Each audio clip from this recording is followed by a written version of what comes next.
Le rebelle du M23 vient de récupérer la cité de Kichanga après de rudes affrontements qui n'ont duré qu'une heure et les rebelles du M23 s'installent sur la colline de Bougou et ils ont le contrôle de toute la cité. Les mouvements des populations sont intenses dans la zone et certaines se réfugient dans la base de la MONUSCO et d'autres de l'East Africa Community. Des coups de balles commencent à s'éloigner de Kichanga Centre et se font entendre vers Ndondo du côté de l'ISDER. C'est donc un dossier à suivre, écrit Tazama, RDC Info. À 11h18 de ce samedi 7 octobre, de rudes affrontements sont en cours à Kahé, à moins de 2 km de la cité de Kichanga Centre, dans les territoires de Massissi. Des bombes sont en train de tomber dans la cité en provenance du côté M23. Depuis le matin, nos sources locales alertaient déjà du mouvement de ces rebelles du M23 qui étaient à Bichoucha et dont les silhouettes avaient disparu de leur position et qui se rapprochaient de la cité stratégique de Kichanga. Ce matin, la cité de Kichanga s'est réveillée sous une accalmie relative. Les rebelles du M23 qui se trouvaient dans des positions de Bichoucha ont disparu et auraient avancé pour se rapprocher de Kichanga, ce qui porte à croire que cette cité demeure encore sous menace du M23. Selon nos sources, les jeunes résistants patriotes n'étant pas appuyés en armes et munitions de guerre durant 6 jours de combat et qu'ils ont menés sans relâche, ont raccroché des Kilolirwe se repliant jusqu'à Kabati. Les rebelles du M23 occupent Kilolirwe ce matin.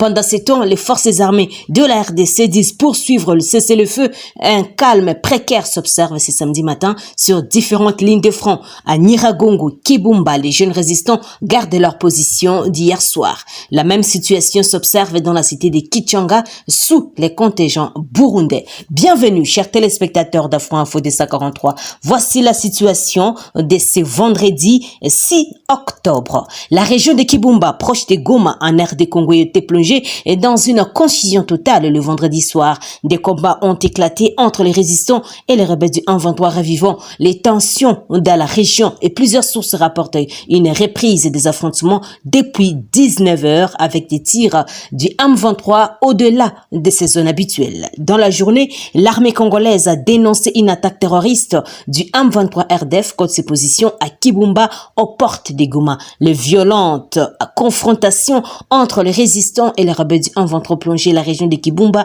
dans une situation préoccupante. Les retombées de ces combats se font ressentir au sein de la population civile, exacerbant les tensions déjà existantes et créant un climat d'insécurité. Les tirs effectués par des rebelles du M23 au-delà de leur zone habituelle sont une source d'inquiétude supplémentaire. Ces tirs ont sémé la crainte parmi les habitants de la région qui redoutent pour leur sécurité et leur bien-être. L'armée congolaise a fermement condamné cette attaque qualifiée de terroriste et accuse les M23 RDF d'avoir mené une attaque contre ses positions à Kibumba. Cette escalade de violence complique davantage la résolution du conflit dans la région et met en évidence les défis liés à la recherche d'une solution pacifique et durable. Le M23 est un groupe rebelle qui a été actif dans la région de Goma entre 2012 et 2013 avant de conclure un accord de paix avec le gouvernement congolais. Cependant, les tensions et des violences sporadiques persistent depuis, suscitant des craintes quant à une possible résurgence des conflits armés dans la région. La situation actuelle dans la région de Kibumba, près de Goma en RDC, est extrêmement préoccupante. Les affrontements entre les résistants et les rebelles du M23 qui ont repris ont engendré une situation confuse et dangereuse pour la population locale. L'armée congolaise dénonce une attaque terroriste du M23 RDF contribuant à l'aggravation des tensions. La protection des civils doit être une priorité absolue et des mesures doivent être prises pour mettre fin à la violence et garantir la sécurité des habitants. La communauté internationale doit également jouer un rôle actif dans la résolution de ce conflit en apportant son soutien politique et humanitaire au gouvernement congolais et en encourageant toutes les parties à engager des pourparlers de paix significatifs. Et il est temps de mettre un terme à cette spirale de violence et de travailler ensemble pour un avenir pacifique en République démocratique du Congo. La RD Congo est de nouveau confrontée à une attaque de ces groupes rebelles M23 de la région d'Nyiragongo. Dans ce contexte, le porte-parole de l'armée congolaise, le lieutenant-colonel Guillaume Njike Kaiko, a averti la communauté internationale, régionale et nationale que les forces armées de la RDC ne réservent le droit de riposte en cas de provocation exagérée. Cette déclaration souligne la détermination de l'armée congolaise à protéger la population et à faire face aux menaces qui pèsent sur le pays. Le 1-23, un groupe rebelle actif dans l'est de la RDC, a récemment intensifié ses attaques dans la région du Nyiragongo et cette situation a provoqué une grande inquiétude tant au niveau national qu'international. Le 1-23 est connu pour ses actions déstabilisatrices et ses violations des droits de l'homme et a déjà été impliqué dans des violences contre la population congolaise par les passés. Face à cette nouvelle menace, les FARDC ont pris position et se sont engagés à protéger la population et à riposter en cas de provocation excessive. Le lieutenant-colonel Guillaume Njike Kaiko, porte-parole du gouverneur militaire du Nord Kivu, a souligné l'importance de la coopération régionale et internationale pour faire face à cette situation critique. La nécessité d'une action collective, la déclaration du porte-parole de l'armée congolaise met en évidence l'importance d'une réponse collective et coordonnée contre les groupes armés qui cherchent à déstabiliser la République démocratique du Congo. Les attaques du 1-23 ne peuvent être ignorées car elles menacent la stabilité et la sécurité de toute la région des Grands Lacs. Face à cette situation, la communauté internationale doit apporter ce soutien à la RDC dans ses efforts de lutte contre les groupes armés. Une coopération plus étroite entre les forces de sécurité congolaises et les organisations régionales et internationales est indispensable pour garantir la sécurité des civils et mettre fin à l'impunité dont bénéficient les groupes rebelles. L'attaque récente du 1-23 dans le Nyiragongo rappelle la vulnérabilité de la RDC face aux groupes armés et les FARDC sont déterminés à protéger la population congolaise et se réservent le droit de riposte en cas de provocation excessive. Cependant, une solution durable ne peut être atteinte que par une solution ou une action collective et coordonnée de la communauté internationale, régionale et nationale. Il est primordial de soutenir la RDC dans sa lutte contre les groupes armés afin d'assurer la stabilité et la sécurité de la région des Grands Lacs. Les contingents burundais déployés en RD Congo accomplissent sa mission conformément au cadre légal régissant la force régionale de la communauté de l'Afrique de l'Est. Il exécute sa mission avec professionnalisme, l'une des valeurs principales de la force de défense nationale du Burundi, écrit libre Grand Lac. La haute cour militaire a condamné ce vendredi 6 octobre les députés Edouard Mwanga-Tutu à la peine capitale pour 3 chefs d'accusation: trahison, détention illégale d'armes de guerre et munitions, ainsi que participation à un mouvement insurrectionnel.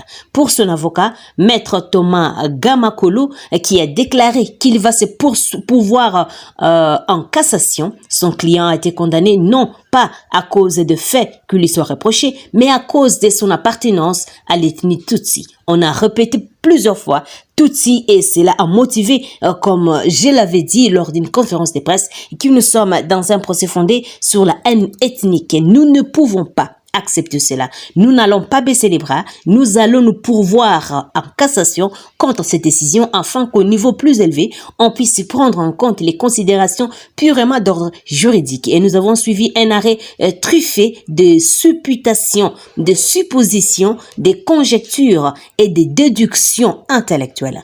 Il y a des doutes et cela profite à l'accusation alors qu'on n'a jamais pu établir de notre client a des liens avec le Rwanda et le 1-23, a-t-il réagi. La RD Congo, de son côté, s'est dit satisfait de l'arrêt de la haute cour militaire. Outre la peine capitale, le député Edouard Mwanga-Tutu doit payer à titre de dommages et intérêts 100 millions de dollars américains payables en francs congolais. Son co-accusé, le commissaire principal Robert Mouchamali Roy, a quant à lui été acquitté de l'unique charge mise à sa cause, à savoir violation des consignes. La haute cour militaire a ordonné sa libération. Des poursuites contre l'élu de Massissi ont été enclenchées à la suite des découvertes d'armes de guerre dans sa résidence de Kinshasa et aussi dans les locaux de la société SMB à Massissi Nord Kivu au mois de mars 2023. Notre média Congo. Lors d'une conférence de presse tenue le vendredi 7 octobre à Kinshasa, les collectifs des avocats du journaliste Stani Boujakera a dénoncé les irrégularités dans la détention de leurs clients, demandant une fois de plus sa mise en liberté provisoire. Les collectifs affirment qu'aucun élément tangible n'indique à ce jour que leur directeur de publication adjointe Actualité.cd et correspondant de Jeune Afrique pourrait tenter de se soustraire à la justice, tant ce domicile est connu, son identité ne soulève le moindre doute, encore que les indices sérieux de culpabilité allégués par le parquet ne semblent nullement établis. Il y a des irrégularités dans la mesure où notre client Stani Boujakera est toujours en détention au-delà des délais de 15 jours que le tribunal de paix avait accordé pour la prorogation de la détention préventive du parquet, a fait savoir Ndikoulou Yana, l'un des avocats du journaliste. Selon lui, à ce stade-ci, Stani Boujakera n'est pas informé de la suite de l'instruction de la suite de l'enquête.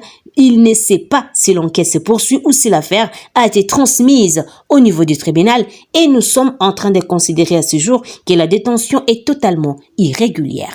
Il demande la levée de la détention ou la mise en liberté provisoire en attendant que l'enquête puisse se poursuivre, d'autant plus que ces téléphones qu'on considère comme étant les éléments principaux de l'enquête sont encore entre les mains de la justice. Donc, sa propre personne physique n'a absolument rien à voir. Stani Boujakera Tchiamala avait été arrêté le vendredi 8 septembre, le soir, alors qu'il se trouvait à l'aéroport d'Ndjili. Il est accusé par la justice des infractions présumées de faux en écriture, falsification des sceaux de l'État, propagation de faux bruits et aussi transmission des messages erronés et contraires à la loi en rapport avec le meurtre du député Chéribin Okende, écrit la radio Okapi. Chers téléspectateurs, merci à vous de nous avoir suivis ce week-end. N'oubliez pas de vous abonner, d'activer la petite cloche de notification pour recevoir nos informations à temps réel. Je suis Santi Chesenga dans la province de l'Ituri pour Afro Info des 43.